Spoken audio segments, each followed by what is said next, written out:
Hey guys, what's up? It's Drew here, and today we're going to be taking a look at another character build. This time it's going to be for the Hunter, and this is probably my most played build in the game and my favorite to be playing. It's the one I main and use in the majority of cases when I'm playing Destiny 2. So this build is made for the Arcstrider Hunter, and it's essentially made to give you a very good neutral game, and it's quite ability heavy, so it allows you to make a lot of really great individual plays. Of course, you're not going to really be able to spam abilities. It's more so when you use the abilities at the right time, you will definitely be rewarded with this build. And as a result, as I mentioned, you'll be able to make some pretty explosive individual plays. So as I said, this build is for the Arcstrider, and we're going to be using Way of the Warrior, which is the top tree. And there's a few perks here that really synergize well to give us a great neutral game. We're going to be using a combination of Gambler's Dodge and Deadly Reach, as well as Combination Blow and Combat Flow. Essentially, using each of these sets of perks in the right way and the right time together is going to give you a constant loop of always having either your dodge or your melee active. I'll talk about that in a little bit more depth in just a moment though. For those that don't know, we'll quickly go through each of these perks and what they do. So first off, Gambler's Dodge allows you to regain your melee charge by dodging in proximity of an enemy, and this has to be within about 15 meters. Gambler's Dodge and Deadly Reach work really well together because Deadly Reach allows you to get an increased melee range distance and lunge after dodging. So you can actually activate both of these at the same time. You can dodge near someone to get your melee back and be ready to hit them with a further melee lunge. Next we have our melee ability, which is Combination Blow, and after getting a kill with this melee ability, it gives you your health regeneration, so completely regenerates your health. But not only that, it increases your melee damage for the next 20 seconds. You might be wondering though how much of an increase in damage this actually is, and it brings the melee damage up to 135 damage, which is enough to do things like 2-hit melee kill. Or you can even arc bolt and then melee, just like you kind of would in D1, which was really stupidly powerful. Or you can even just put down very minimal fire on an enemy from a sidearm, SMG, hand cannon, whatever it might be, and then follow up with a melee. Finally, the last perk, Combat Flow, is pretty powerful as well because it allows melee kills, any melee kills, not just charged ones, to restore your dodge ability. So essentially, you can get your melee kills to get your dodge back, and if you have your dodge, you have the potential to get your charged melee, which gives you the potential to have some pretty explosive melee power. I know by explaining a lot of these perks, I've talked already a bit about the playstyle and what you're going to want to be doing, but I want to go over that, what the objective is, and the things you're going to want to be doing with this build to get the maximum effectiveness out of it. So I think first and foremost, a lot of the skill in this build and being able to take advantage of it is identifying pockets of space in the opposing team's setups or pushes and capitalizing on weak enemies. You're going to want to have a lot of awareness. You want to know who's weak, you want to know who you can capitalize on, and who you can just kind of move through the enemy push or enemy setup, weave through them, and capitalize on that weak person to get your increased melee damage and your health regen so you can start going off on people. What goes hand in hand with this is target prioritization. You want to know which targets to be prioritizing, and of course that is going to be the weak enemies. You'll have to have a lot of awareness for this because if you screw up, or should you screw up, you're probably going to get killed for it because it's a very risk-reward type of playstyle. You want to quickly close the gap and identify those weak enemies in a group for your melee kills and of course your health regen, and then your increased melee damage. And then by getting that increased melee damage, like I mentioned, you're going to be easily able to start killing the other enemies, especially if you have a team pushing with you, because you'll be able to distract enemies as well. If I had to break down the steps of an engagement using these abilities and this kind of a build, I'd say first you want to dodge behind cover or around corners as you're heading towards a target, because for two reasons. Firstly, if you don't have your melee charge already, this is going to get it back. You need to be in proximity of the enemy around 15 meters, like I said, to get your melee back. Regardless though, you want that increased melee lunge, so you want to be priming that as you go towards a target. You don't really want to be in your dodge going towards them, or else you kind of become a little bit of an easy target in some cases. So I generally like to move around corners or on my way to the enemy while I'm in cover, use the dodge to proc all the abilities that I need. Of course, just to be really clear, the abilities you're going to be activating and wanting to activate is Deadly Reach and Gambler's Dodge for your melee charge. So after activating these abilities, I'd hope you have an identified target, but if you don't, make sure you identify a weak target and go for the weak target, prime them if needed with a few shots, and then finish them with a melee. You don't really want to melee them without having them maybe just with a tiny little bit of white, which is the shields left in their health bar. You want them mainly just to be red health, otherwise you may not get the one-hit melee kill, and that's what you're really going for. Of course, after putting down the sufficient amount of shots to make them a one-hit melee, you want to finish with your melee. And of course, from that, you're going to activate Combination Blow, which is going to replenish your health and give you your increased damage, as well as you're going to get your dodge back. The difference now is you're probably going to be in the heat of an engagement if there's multiple there, so this is the point where you want to use your dodge to make really evasive movements, make irregular movements, try and get towards the target maybe, juke out their movements if they're trying to run towards you, sidestep, or go around them, or get into cover, or pass through cover with your dodge. You really want to be creative with your cover. You want to close the gap. It's all about closing the gap. And remember, prime them again with even less shots, maybe from an SMG or a sidearm, whatever it might be.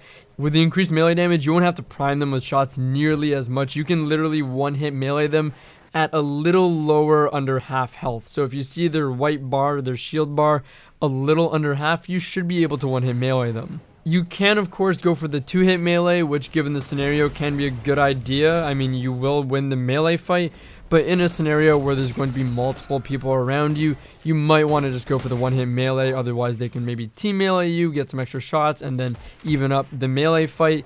It's just an overall less risky move just to prime them and get that 1-hit melee and then move on to the next target again. And I think you guys get the idea. It allows you to really potentially make some explosive plays by continually getting your health back, having increased damage, and again, it's going to take closing the gap, being evasive, and having a lot of awareness of what targets to go for and when, because it's a very risky playstyle, but it's very rewarding. Now that we've gone over our whole playstyle, let's talk about our stat builds on our character. Personally, for me, I run 6-10-0. I don't find a whole lot of need for recovery. If I'm being effective with this kind of a setup, the risk reward benefit will be there and it'll give me my health regeneration back. Again, it is very risky, but I think that if I'm playing effectively, or anyone's playing effectively, you shouldn't need a whole lot of recovery for this build. With this build, I choose to max out my resilience, so I give them the hardest time possible to kill me as I'm closing the gap, or maybe in a melee fight if they try and shoot me and prime me with some damage and then melee me back. I want to be as hard to kill as possible in all of these scenarios, especially while I have more damage, which will give me the upper hand and my health coming back repeatedly. So for me, I like to be as much of a tank as possible to give enemies a hard time. If you do prefer some recovery though, you could go for a 6-8-3 type of build.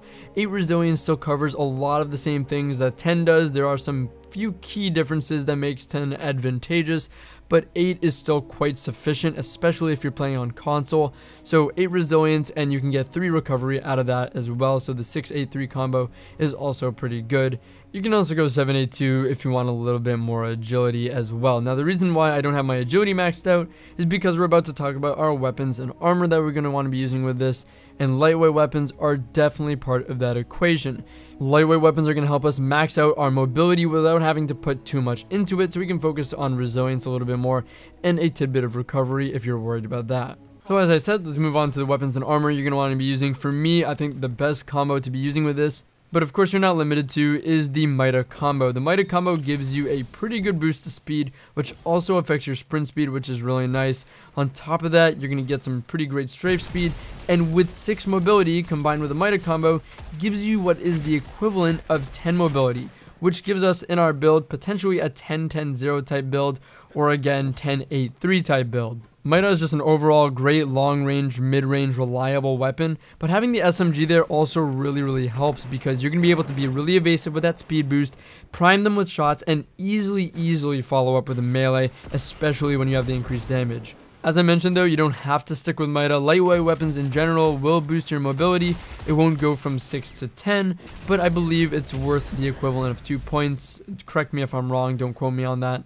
Regardless though, for this build, lightweight weapons are the way to go in my opinion. Because of course you want to close the gap as easily as possible, and that means having good movement speed, that means being evasive. As I kind of touched on already, SMGs are pretty great because they're very easy to follow up with a melee. They're great close range weapons, which again are great for melees as well.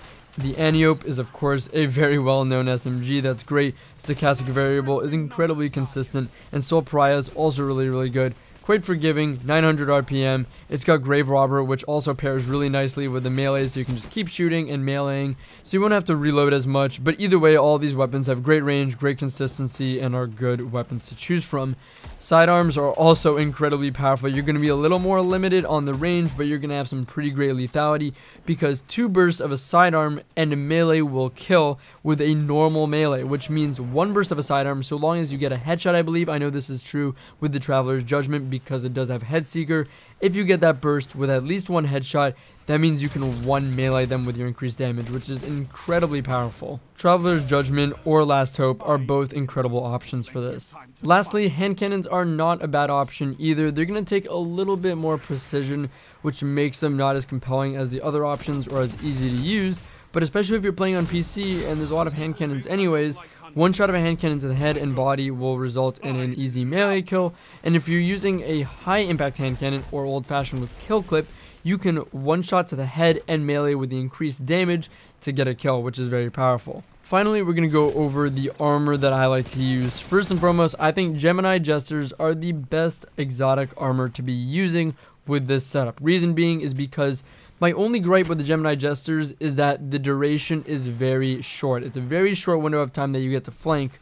But when using it with this build where you're going to be in close proximity anyways, it allows you to have more space because you're taking away the enemy's radar to get into their setup or get between them and really capitalize on a weak player. Not only that, but if you get a melee kill, you get your dodge back, so you can just keep spamming the radar jamming. You can get rid of their radar, and it's going to make it harder for them to keep track of you while you're flanking and picking up easy kills with your melees, but it also gives your team so much more of an ability to push in with you while they're either distracted by you and with no radar so they don't see your team coming, or maybe your team can be fighting and pushing in, and the enemies won't see you or will have a hard time noticing you because they won't have radar. Overall, it's just an incredibly powerful combo to be able to just continuously take away the enemy's radar and have such explosive power at the same time. Otherwise, if you're not into the Gemini Jesters, Stompies are quite good. You don't get increased sprint speed with the top tree Arcstrider, so this makes it even faster, and the increased double jump can help you as well with closing the gap a little too and play a little bit more vertically. The Dragon Shadow is also a cool idea because after dodging, it's going to give you increased speed and movement,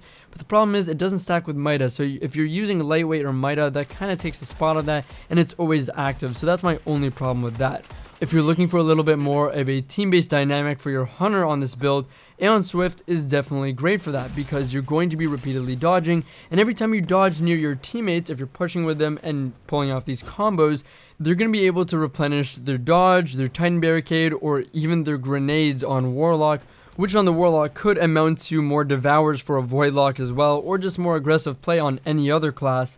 But either way, even if they're not using the Aeon Swift or Aeon counterpart armor themselves, they still benefit from it, and it gives hunters much more of a team dynamic, which is great. Anyways, I'm going to end it here because I don't want this video getting too long. I think I've talked about everything that I pretty much want to talk about, but if you think I missed something and you guys like this, then definitely comment down below with your thoughts. I'd like to hear it from you. Share your thoughts about this build and what you think of it. Are you going to try it? Do you like it? And share your builds with me, and maybe I'll take a look at them as well and see what I think of them and try them out myself. On a side note, before we finish, our Emblem Giveaway is still going on, so be sure if you haven't already to comment on this video or any previous video with this current Emblem Giveaway with your gamer tag, your PSN, or your BattleNet. Put that in the comments of any of the videos for this active Emblem Giveaway. And if you're not already, be sure to be subscribed and turn notifications on. You'll need to do that to enter the giveaway as well.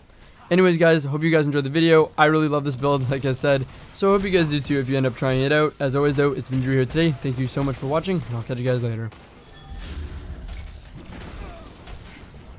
This is amazing! You shut the enemy down!